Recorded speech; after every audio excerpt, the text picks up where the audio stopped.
Transistor biasing. In this video we will discuss about what is transistor biasing, and we basically discuss fixed bias or base resistor bias. Question will come like this: what is transistor biasing, and discuss about fixed bias or base resistor bias.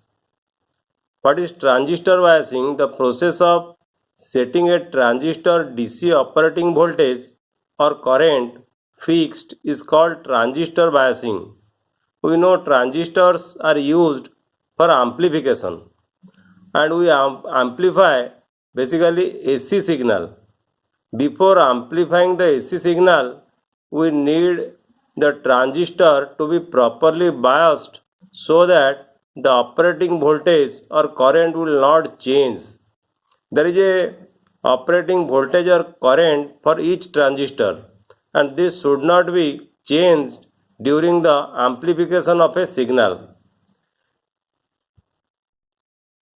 Suppose in a transistor circuit you connect a new transistor or new transistor is inserted, then the operating point or the Q point that will change. To keep the Q point fixed, we need biasing of that new transistor. What is a fixed bias or base resistor bias? This is the circuit diagram for fixed bias or base resistor bias.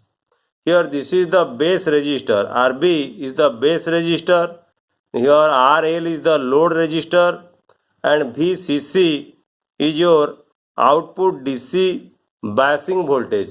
Remember, in fixed bias you only need one DC battery, that is your VCC, and VBE, this is called your base emitter voltage or the input voltage, and VCE, this is your output voltage, and here IC is the collector current and IB is the base current. So this is the basic circuit diagram of common emitter fixed bias circuit. For fixed bias we use a single biasing voltage. As I have told you, the single biasing voltage is VCC, and there are two loops in the fixed bias. You see, you have one loop in the input, this is one loop, and another loop which is in the output, and now we will apply Kirchhoff's loop rule for the input loop and for the output loop. You see, for this input loop you have given the DC biasing voltage VCC, and there will be potential drop at this biasing resistor, and also there will be potential drop at this junction, that is your base emitter junction. So the total potential given to the input loop, that is VCC, will be equal to RB into IB plus VBE. So for the input loop you use the Kirchhoff's loop rule, that is VCC is equal to RB IB plus VBE, and if you rearrange the term, then IB will be equal to VCC minus VBE divided by RB, and the applied voltage, that is the biasing voltage VCC, is very greater than the potential drop across base emitter junction. That is why the potential, since the potential at the base emitter junction is very small, you can neglect this voltage. So you can calculate IB, that is the biasing current, which is equal to the applied voltage, which is a fixed voltage VCC, divided by the base resistance, which is also fixed. So IB will be equal to fixed, and you should remember that the base emitter voltage have little effect on this base current. For this reason, this is called a fixed bias circuit. Since the biasing resistor is fixed, So it is called, and the current, biasing current in the, that is the base current is fixed. It is called a fixed bias circuit.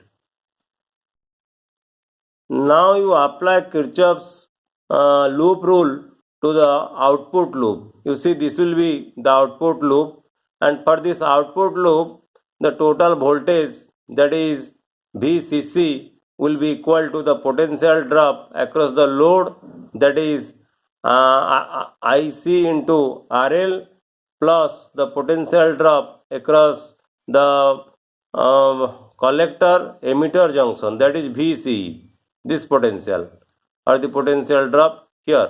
So VCC will be equal to IC into RL plus VCE. So we write the Kirchhoff's loop rule. Applying Kirchhoff's loop rule to the output loop, you can write VCC is equal to RL into IC plus VCE. And this will be equation number 3. This will be equation number 3. And we know forward current gain in the common emitter configuration, we write it HFE. F for forward current gain and E for the common emitter combination connection, you write E. So HFE is equal to, since it is current gain, forward current gain, that is the output current divided by the input current. Output current is your collector current, so you can write output current IC, and the input current is your base current, that is equal to IB. So forward current gain is equal to IC divided by IB. So IC will be equal to HFE into IB. And if you substitute the value of IC in equation number 2,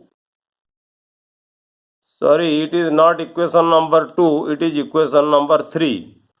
Okay, this is equation number 3. So if you substitute the value of IC here, then VCC will be equal to RL into IC equal to HFE IB. You substitute here plus VCE. So you will get this equation. VCC will be equal to RL, HFE IB plus VCE. So if you rearrange the terms, then VCE will be equal to VCC minus this quantity, that is HFE RL into IB. Suppose this is equation number 4. This will be equation number 4. And here VCC and RL are fixed quantities because load resistance given to the output is fixed. The biasing battery or voltage given to the biasing circuit is equal to fixed. So since VCC, this term, and RL, this term is fixed, any change in the forward current gain will affect this quantity VCE, and also this will affect the quantity IB. Okay, since VCC and RL are fixed, so any change in this forward current gain, that is HFE, will affect the VCE, that is the collector emitter voltage, and IB. And we have discussed in the Q point how you will get the Q point. If you draw the graph between the collector emitter voltage and the base current, and then the Q point will change. So as a result of which the Q point will change if these quantities will if you change this quantity, that is forward current gain. So this is very important in all the amplifiers. Thus in every amplifier the bias resistor should be properly chosen so that the bias current will not change, because if you change the bias current, then the Q point will change, the transistor will not operate at a fixed point.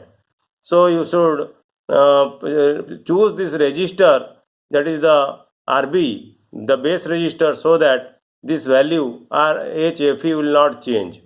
And if you change the transistor in the circuit, if you replace the transistor, then you will change the value of RB.